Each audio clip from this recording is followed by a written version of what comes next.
En el nombre del Padre, del Hijo y del Espíritu Santo. Amén. Amén. Señor Dios, que amas los corazones rectos y sinceros, concédenos escuchar con humildad y sencillez tu palabra, porque en ella encontramos la vida verdadera. Habla, Señor. Que tu siervo escucha. El día de hoy vamos a continuar leyendo y reflexionando el Evangelio de San Marcos, capítulo 3, versículos del 22 al 30. Los escribas que se habían bajado de Jerusalén decían: está poseído por Belzebul, y por el príncipe de los demonios expulsa a los demonios. Él, llamándolos junto a sí, les decía en parábolas: ¿cómo puede Satanás expulsar a Satanás?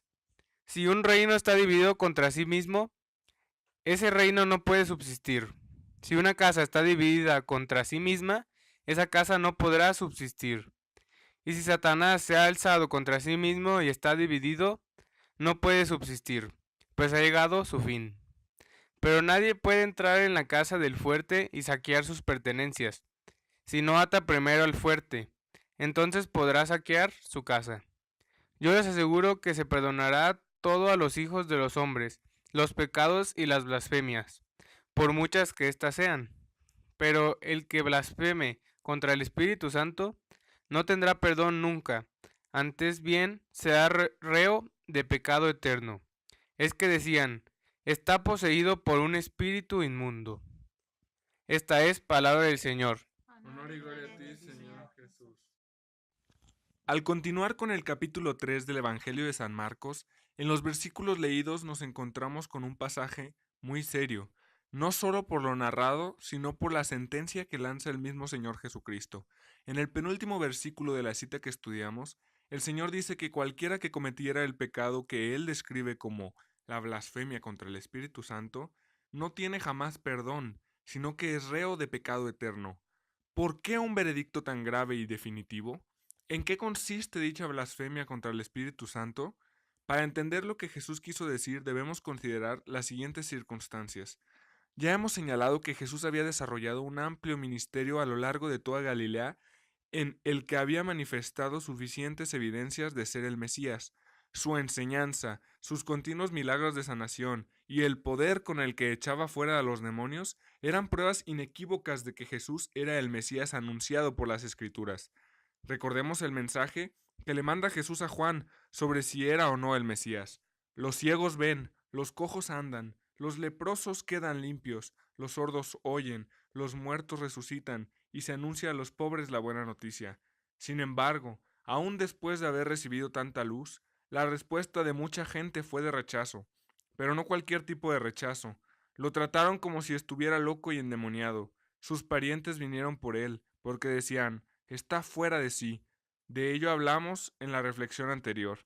Pero ahora son los escribas quienes dicen que tenía a Belzebul. El relato acerca de los parientes de Jesús se ve interrumpido momentáneamente para tratar la reacción de otro grupo muy importante, los escribas. Marcos nos dice que estos escribas habían venido de Jerusalén, lo que hace suponer que los escribas de la provincia de Galilea habían pedido ayuda de los doctores de la ley de Jerusalén con el fin de contrarrestar la gran influencia que el Señor Jesús ejercía en Galilea, pues ellos no habían podido hacer nada. Estos líderes religiosos tenían la responsabilidad de dar alguna explicación a las sorprendentes obras que Jesús hacía. Entonces, ¿cuál sería su actitud? El relato nos hace ver, en principio, que ni ellos ni ninguna otra autoridad religiosa pusieron en duda los milagros de Jesús o su poder para echar fuera a los demonios. Ese habría sido el camino fácil, pero era imposible negar algo que era tan evidente. Por eso, el que 20 siglos después la gente de nuestro tiempo no crea en los milagros de Jesús no tiene la menor importancia cuando tenemos evidencia de que los mismos enemigos de Jesús que vivieron en su tiempo no se atrevieron a poner en tela de juicio la veracidad de sus milagros. Pero el hecho de que hubieran visto sus milagros y los reconocieran como auténticos no quería decir que fueran a reconocerle como el Mesías. Ellos de ninguna manera estaban dispuestos a sujetarse a su autoridad.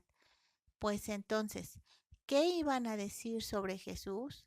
Porque todos estaban allí esperando el veredicto de sus autoridades religiosas venidas para tal efecto desde Jerusalén. Queda claro que los escribas ya tenían su respuesta preparada, así que no hicieron esperar. Decían que por el príncipe de los demonios echaban fuera a los demonios. No estaban dispuestos a sujetarse a Jesús, así que su estrategia consistió en desacreditarle. Le acusaron de estar endemoniado y de hacer sus milagros en colaboración con el mismísimo Satanás. Aquí no deja de sorprender cómo el espíritu fariseo, movido por sus propios intereses, puede llegar a estar tan ciego y ser tan malvado. Aunque queda claro el diagnóstico que el mismo Jesús hizo cuando dijo que la luz vino al mundo y los hombres amaron más las tinieblas que la luz, porque sus obras eran malas. Porque todo aquel que hace lo malo aborrece la luz y no viene a la luz, para que sus obras no sean reprendidas. Es significativo que Jesús invita a los fariseos a acercársele. Aunque lo atacan tan injustamente, Jesús no reacciona apartándose, sino tratando de atraerlos hacia Él. Es que solo en la cercanía con Él podrán ellos darse cuenta de lo absurdo de su acusación. Solo si se dejan iluminar por Él, podrán captar que no pertenece al ámbito de las tinieblas, como pretenden acusarlo, sino que es la luz del mundo, y puede iluminarlos si se dejan. Entonces Jesús muestra lo absurdo de la acusación de los escribas, ya que no era más que un intento absurdo de negar lo evidente. Y esto ocurre una y otra vez con muchos hombres que son capaces de creerse cualquier cosa, por absurda que sea, con tal de negar a Dios. Para que lo entendieran, Jesús les dijo dos parábolas. Primera, si un reino está dividido contra sí mismo, ese reino no puede subsistir. Cristo compara el reino espiritual de Satanás con un reino humano, con el fin de resaltar la insensatez de la idea presentada por los escribas. Si hay una división interna en un reino, ese reino no puede durar mucho. Si hay peleas continuas entre el esposo y la esposa, el matrimonio no durará. Si hay divisiones dentro de una iglesia local, esta no durará. Si Satanás está en guerra con sus propios demonios, entonces está acabado porque ha empezado una guerra civil en su reino. Este mundo no es el escenario de una división dentro del reino de Satanás, sino el de un terrible conflicto entre el poder del mal y el poder de Dios, entre el reino de las tinieblas y el de Cristo. Toda la sabiduría de estos escribas no sirve para nada, porque se han cerrado a considerar siquiera que Jesús expulsa demonios con el poder de Dios. Segunda parábola. Nadie puede entrar en la casa del fuerte y saquear sus pertenencias si no ata primero al fuerte. Entonces podrá saquear su casa. Supongamos que alguien quiere robar en la casa de un hombre muy poderoso. No hay manera de hacerlo hasta que se haya sometido a ese hombre poderoso. Cuando le tengan bien atado, entonces podrán desmantelar sus bienes, pero no antes. Lo que no tiene sentido es pensar que el dueño de la casa preste su ayuda al ladrón para que le robe. Y esto era precisamente lo que los escribas estaban diciendo, que el diablo estaba ayudando a Jesús a liberar las almas para que éste tenía aprisionadas, siendo que lo estaban acusando de tener el poder del maligno. Jesús es mucho más poderoso que el diablo. Tiene el poder para atarle y también para deshacer todas sus obras. Su victoria está asegurada. El propósito final del Señor es liberar a las almas y los cuerpos de los seres humanos que están bajo el dominio de Satanás. A eso se refiere cuando dice que saquea su casa. Si algo está claro en el Evangelio es que con Cristo todo tipo de mal, cualquiera que sea su índole y su poder nocivo en la marcha de nuestra historia, no importa cuán esclavizante y corruptor, sutil y oculto pueda parecer, ha sido derrotado y conquistado definitivamente en la cruz de nuestro Señor Jesucristo. Hablando de ella, dice Jesús en el Evangelio de Juan: ahora el príncipe de este mundo será echado fuera. Enseguida, en el relato de Marcos, Jesucristo lanza un severo juicio a los escribas. El versículo 28 dice: Yo os aseguro que se perdonará todo a los hijos de los hombres, los pecados y las blasfemias, por muchas que éstas sean. En la traducción original dice, amén, amén. También traducido como, en verdad, en verdad. Es una expresión muy fuerte que usa Jesús cuando va a decir algo muy importante. Los rabinos de su tiempo acostumbraban terminar sus enseñanzas diciendo amén. Por eso es muy significativo que Jesús lo usa al inicio de lo que va a decir, como para que los que escuchan pongan más atención y se den cuenta de que están por oír una enseñanza fundamental. Primero les dice que se perdonará todo, pecados y blasfemias, con una sola excepción. Queda de manifiesto en este evangelio que Jesús habla con la autoridad de Dios, pues ese se perdonará se refiere a lo que Dios perdonará. ¿Y quién sino Dios sabe lo que perdonará? La palabra pecado significa errar en el blanco, en el sentido de no dar al objetivo. Estamos llamados a amar, por eso todo aquello que nos aparta de ese objetivo es pecado. Por ejemplo, el odio, el rencor, la violencia, la injusticia, la mentira, la indiferencia hacia los otros, el egoísmo, etcétera, etcétera. Sobre las blasfemias, que son las faltas de respeto y los insultos contra Dios, también podrán perdonarse si hay verdadero arrepentimiento. Recordemos que entre los judíos había la creencia de que había pecados imperdonables, pero Jesús les hace ver que esos pecados sí tienen perdón, que solo hay uno que no lo tiene. Y continúa Jesús diciendo, pero el que blasfeme contra el Espíritu Santo no tendrá perdón nunca, antes bien será reo de pecado eterno. Pero, ¿en qué consiste, pues, blasfemar contra el Espíritu Santo? Esto no es, como algunos podrían pensar, decir una grosería contra el Espíritu Santo. Es algo mucho peor que eso. Se considera que el pecado contra el Espíritu Santo abarca dos aspectos. Uno, creer que Satanás es más fuerte que Dios no puede vencer el pecado. ¿Por qué no debemos pensar que nuestro pecado no tiene perdón? Porque si alguien cree que su pecado es más grande que la misericordia de Dios, no es que Dios no lo perdone, es que esa persona no acepta el poder de Dios. El problema es que se niega a arrepentirse, se niega al amor, se niega al perdón de Dios. Es la total resistencia a la acción salvadora de Dios, la oposición obstinada a Dios, la exclusión voluntaria y consciente de la misericordia divina. Y dos, atribuir a Satanás lo que es de Dios. Ello en referencia a que decían que Jesús estaba poseído por un espíritu inmundo. El pecado contra el Espíritu Santo no es un hecho aislado, es una actitud, una disposición interior permanente, una ceguera voluntaria y necia. Por otro lado, los escribas tenían una gran responsabilidad. Ellos conocían de primera mano que todo el ministerio de Jesús era una demostración directa y clara del Espíritu Santo. El mismo Nicodemo, un principal entre los judíos, lo había dicho: sabemos que has venido de Dios como maestro, porque nadie puede hacer estas señales que tú haces, si no está Dios con él. Pero ahora ellos, teniendo delante de sí mismos toda la evidencia, habían emitido un juicio condenatorio sobre Jesús. Le trataron de la peor forma posible. Dijeron que estaba endemoniado y que era un aliado del mismo Belzebul. Esta decisión, una vez tomada deliberadamente, sería irreversible y haría imposible cualquier arrepentimiento. Pero, ¿por qué era tan grave? ¿Por qué dijo Jesús que este pecado no sería jamás perdonado, pero sí todos los demás? Fijémonos en cómo llamó Jesús a este pecado, la blasfemia contra el Espíritu Santo. ¿Por qué se refirió a él de esta manera? Porque lo que estaban haciendo era resistir al Espíritu Santo.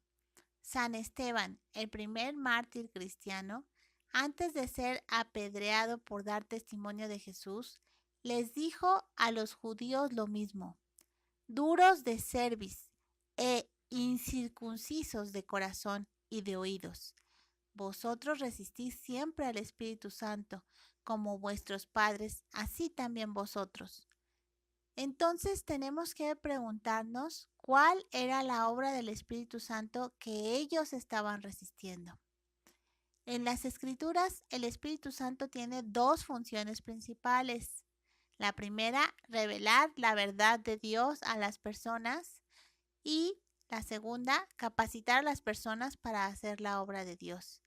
Por lo tanto, cuando acusaron a Jesús de estar endemoniado, estaban resistiendo a la revelación que el Espíritu Santo estaba dándoles acerca del Señor Jesucristo y de la naturaleza de sus obras. Si ellos estaban resistiendo de esta manera la obra del Espíritu Santo, ¿qué más podría hacer Dios para convencerles de su pecado y llevarles al arrepentimiento y el perdón? El Espíritu Santo había presentado delante de ellos el testimonio más claro posible de la persona de Cristo. Si lo rechazaban conscientemente, no había nada más que Dios les pudiera ofrecer. Si lo que Dios hacía por ellos para llevarles a la salvación, ellos lo interpretaban como obra del mismo Satanás, ¿qué más podía hacer Dios contra eso? Con esto cerraban la puerta definitivamente al Espíritu Santo. El asunto que estamos tratando es realmente grave y nos hace ver que hay un estado de endurecimiento que incapacita al alma para el arrepentimiento. Pero para el ladrón, el adúltero, el homicida, si se arrepienten, hay esperanza. El mensaje del Evangelio puede hacer exclamar: «Oh Dios, ten misericordia de mí, pecador». Pero cuando un hombre se ha endurecido, de modo que está decidido a no prestar atención alguna a los impulsos del Espíritu Santo, ni siquiera a escuchar sus ruegos y advertencias, se ha colocado a sí mismo en el camino que lleva a la perdición. Por último, haremos algunas consideraciones sobre la blasfemia contra el Espíritu Santo que nos puedan ayudar en nuestra vida espiritual para no caer en esta tentación. Pecar contra el Espíritu Santo no es una acción o afirmación aislada, sino una actitud firme de hostilidad abierta hacia Dios que rechaza su poder salvador. Al tratarse de una actitud interna del corazón del hombre que solo Dios conoce en última instancia, ninguna persona se debe aventurar a hacer juicios sobre otros en el sentido de que tal persona ha blasfemado contra el Espíritu Santo. A esta grave falta también se le llama pecado de muerte, y tiene su analogía en el Antiguo Testamento, donde Dios habla de un pecado cometido con soberbia. No había sacrificio que se podía ofrecer para expiar tal pecado. Por ende, la persona que cometía dicho pecado será cortada de en medio de su pueblo, por cuanto tuvo en poco la palabra de Jehová, dice el libro de los Números. Este pasaje de la blasfemia contra el Espíritu Santo ha preocupado a muchos creyentes, quienes temen haber cometido este pecado imperdonable. Pero cuando una persona está realmente preocupada por este asunto, su mismo comportamiento demuestra que no ha cometido dicho pecado. En otras ocasiones escuchamos de personas que dicen que nunca debemos cuestionar si algún apostolado o ministerio, por ejemplo el de sanación, realmente se está desarrollando con el poder del Espíritu Santo por el peligro de blasfemar contra el Espíritu Santo. Ante tal situación hay que recordar lo que leemos en el capítulo 4 de la primera epístola de San Juan, donde dice que debemos probar los espíritus para ver si son de Dios. Por lo tanto, probar los espíritus no es sinónimo de blasfemar contra el Espíritu Santo.